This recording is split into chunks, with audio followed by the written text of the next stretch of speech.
Hello students, welcome back to my YouTube channel. Student, आज हम जो आपका सब्जेक्ट है ह्यूमन रिसोर्स मैनेजमेंट, उसमें हम पढ़ेंगे कुछ फैक्टर्स के बारे में जो कहीं ना कहीं इन्फ्लुएंस करते हैं एम्प्लॉय के रेम्यूनरेशन को।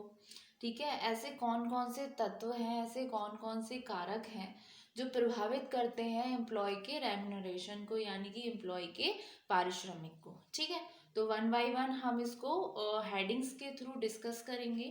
तो सबसे पहला फैक्टर आता है स्टूडेंट आपका labour market.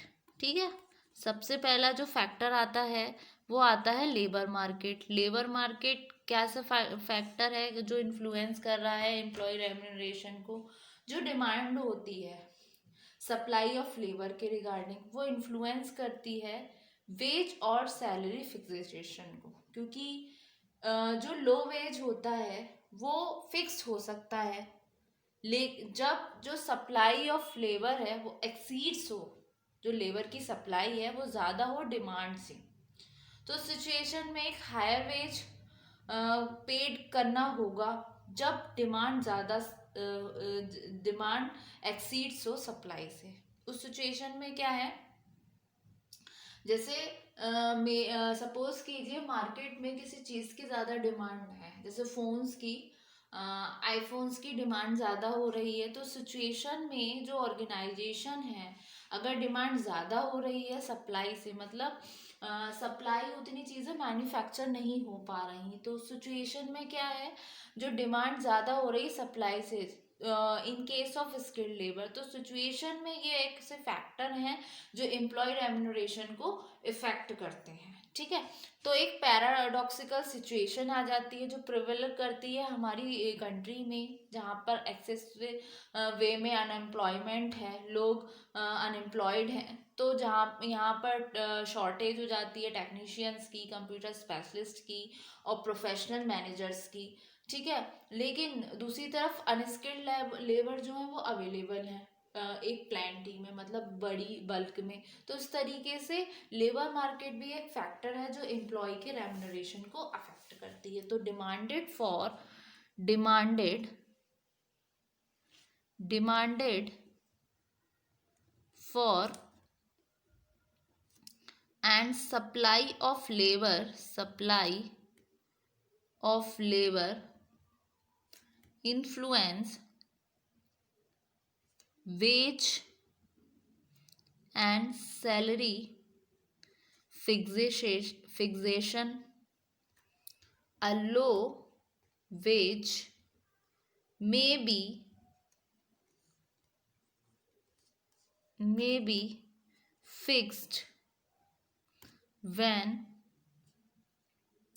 the supply of labor exceeds the demand for it. ठीक है ना, जो हायर वेज है वो भी पेड करना होगा। अगर सिचुएशन आ जाती है डिमांड ज़्यादा हो रही है सप्लाई से, क्या होगा, अगर मेरे पास सपोज कीजिए डिमांड ज़्यादा आई कि मुझे 100 आईफोन बनाने ही बनाने हैं, इतनी डिमांड आ गई और मेरी सप्लाई उतनी हो नहीं पा रही है, मैं 50 कर रही हूँ, 60 कर रही हूँ। तो अगर जो मुझे लेबर चाहिए होगी तो मैं लेबर को पैसा ज़्यादा से ज़्यादा भी पेमेंट करने के लिए अग्री कर जाऊंगी, क्योंकि मेरी क्या है, एक कस्टमर रिटेंशन नहीं बना रहेगा, लोग कहीं और किसी और सप्लायर के पास पहुंच जाएंगे। तो इस तरीके से ये जो फैक्टर है लेबर मार्केट का, ये इन्फ्लुएंस करता है एम्प्लॉय के रेम्यूनरेशन को। ठीक है, अब दूसरा फैक्टर आता है स्टूडेंट बार्गेनिंग पावर। जैसा कि मैंने आपको क्लास में भी बताया था, बार्गेनिंग क्या होती है और नेगोशिएशन क्या होता है। बार्गेनिंग पावर क्या है, एक तरीके से जो हम मोल भाव करते हैं। वेज रेट जो है वो डिपेंड करता है एक लार्ज एक्सटेंट पर रिलेटिव बार्गेनिंग पावर पर ट्रेड यूनियन की और वर्कर और एम्प्लॉयर के बीच में, जहाँ पर लेबर यूनियन का स्ट्रॉन्ग इनफ होता है जो फोर्स करते हैं एम्प्लॉयर्स को वेजेस के रिगार्डिंग। वेज डिटरमाइंड होंगे हायर लेवल पर in comparison to other units, जहाँ पर यूनियंस वीक पड़ जाती हैं सिचुएशन में। तो बार्गेनिंग पावर जो मोल भाव की जो शक्ति होती है वो भी एक फैक्टर है जो इन्फ्लुएंस करेगी एम्प्लॉय के रेम्यूनरेशन को। तो wage rates also depend to a large extent on relative bargaining power of the trade unions or workers and employers, where labor unions are strong enough to force the employers. The wages will be determined at a higher level in comparison to other units where union are weak. ठीक है, एक ये point हुआ। फिर दूसरा factor आता है cost of living. Progressive employer जो होते हैं वो लीव नहीं करते वेज को जो डिटरमाइन किए जा रहे हैं थर्ड ब्लाइंड फोर्सेस के द्वारा डिमांड एंड सप्लाई की। वो क्या करेंगे, नोटिस करेंगे कॉस्ट ऑफ लिविंग को वर्कर्स के लिए उस प्लेस पर जहाँ फिक्स किया जा रहा है वेज को इंश्योर करने के लिए एक डिसेंट लाइफ वेज एम्प्लॉयर। तो कॉस्ट ऑफ लिविंग जो है वो वेरी करता है अंडर इन्फ्लेशनरी और डिफ्लेशनरी प्रेशर, जहाँ पर एम्प्लॉयज़ शो नहीं करते अपना इनफ अवेयरनेस लेबर यूनियंस की, चाहे वो स्ट्रॉन्ग हैं और आ रहे हैं एक डिमांड के साथ जो वेज एडजस्टमेंट है according to the cost of living index number. उसके अलावा कुछ कंपैरेटिव वेजेस भी हैं, जैसे जो वेजेस पेड किए जा रहे हैं दूसरे फर्म के द्वारा सेम ही मार्केट में, एक तरीके का काम चल रहा है सेम मार्केट में, अलग ऑर्गेनाइजेशन अलग पैसा पेमेंट कर रही है। तो ये फैक्टर भी कहीं ना कहीं इन्फ्लुएंस करेगा लेबर के रेम्यूनरेशन को। तो क्या आ जाता है, कंपैरेटिव वेजेस। ठीक है ना, कंपैरेटिव वेजेस। तो इसमें क्या है, wages paid by other firms in the same market for similar work also influence the wage level। ठीक है ना, wage rates must also be consistent with the wage paid by other firms in the same industry। तो wage rates must also be consistent with the wages paid by other firms in the same industry।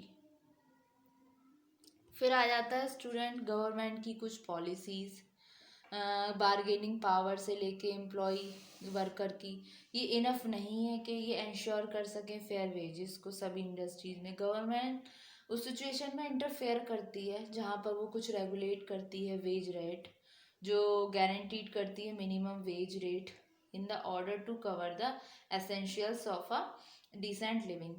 इसको government की policy जो minimum wage rate है उसको आप पढ़ेंगे, एक act है उसके बारे में, वो एक अनदर टॉपिक होगा। तो फोर्थ हेड में आया आपका गवर्नमेंट पॉलिसी। ठीक है, ये भी एक फैक्टर है। Since the bargaining power of the workers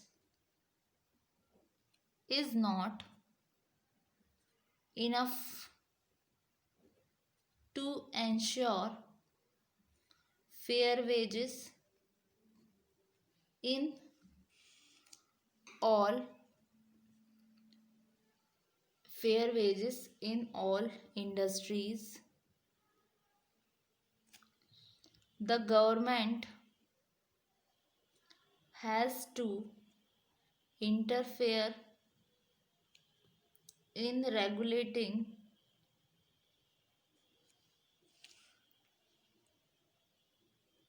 wage rate to guarantee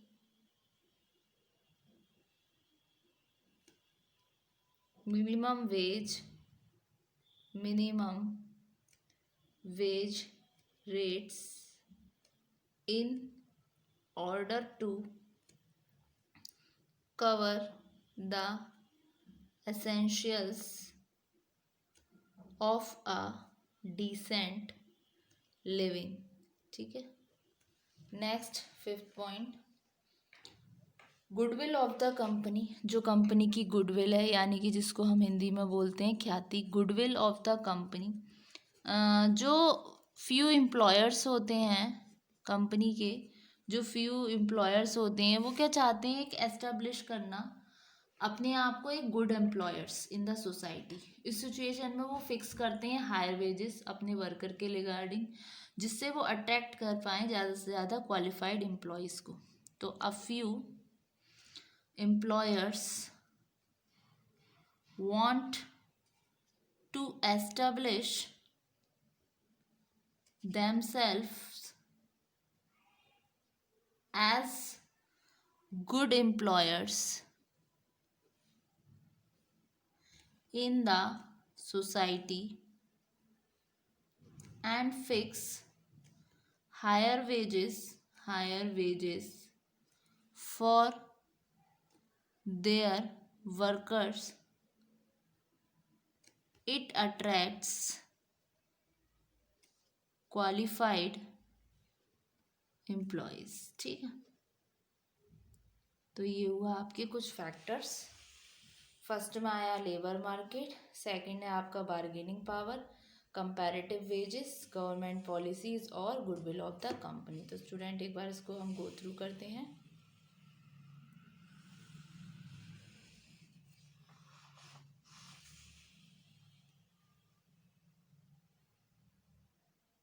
Thank you so much, student.